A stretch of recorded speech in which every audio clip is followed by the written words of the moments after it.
सब राहुल गांधी जी के तोते हैं। हमें आश्चर्य होता है और पूरे देश को इस बात की पीड़ा होती है। मैं कांग्रेस के लीडर्स से जो ये बयान दे रहे हैं और इनके नेता राहुल गांधी जी से पूछना चाहता हूँ, आप उस पीड़ित और कराहती मानवता के लिए, उस माइनॉरिटी के लिए आप क्या करने वाले हैं? बांग्लादेश के मुद्दे पर कांग्रेस नेताओं के लगातार बयान सामने आ रहे हैं। सलमान खुर्शीद के बाद प्रदेश के सीनियर नेता कांग्रेस के सज्जन सिंह वर्मा ने ये तक कह दिया कि अब बांग्लादेश के बाद भारत का नंबर है। मेरे साथ बीजेपी के सीनियर नेता, हिंदूवादी नेता जयमान सिंह पवैया जी हैं, उनसे बातचीत करते हैं।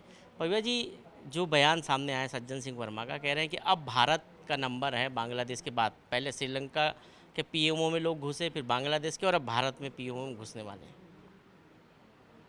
ये सब राहुल गांधी जी के तोते हैं।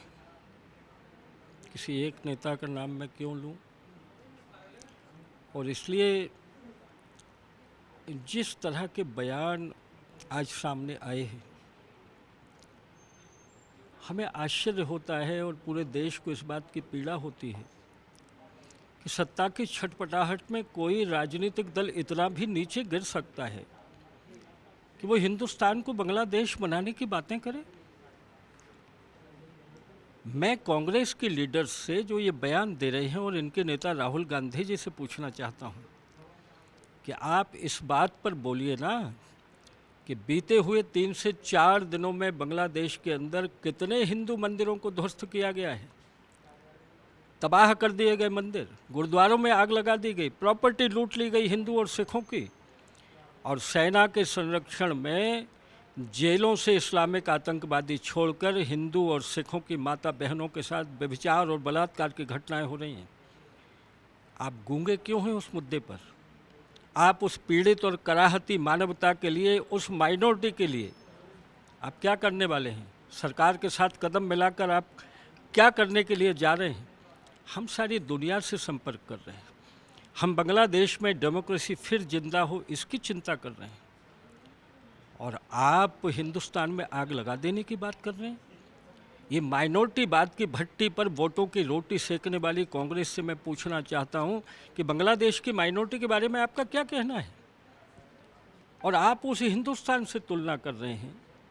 बांग्लादेश में 100 देशभक्त सड़कों पर नहीं दौड़ा है देश के प्रजातंत्र को बचाने के लिए, लेकिन यहाँ 100 करोड़ से ज़्यादा लोग भारत माता के लिए जीते और मरते हैं।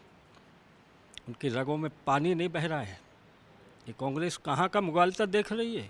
सोचने वाले के भी परखच्चे उड़ जाएंगे। और आप नरेंद्र मोदी जी जैसे महान नेता की तुलना किसी देश की निर्वासित प्रधानमंत्री के साथ में करना चाहते हैं, वहाँ की लीडरशिप से कर रहे हैं, जिस नेता की भ्रकुटी से रसिया और यूक्रेन को कुछ देर के लिए युद्ध बंद कर देना पड़ता है, जिसकी तरफ विश्व की पीड़ित मानवता और कमज़ोर देश आशा भरी निगाहों से देखते हैं।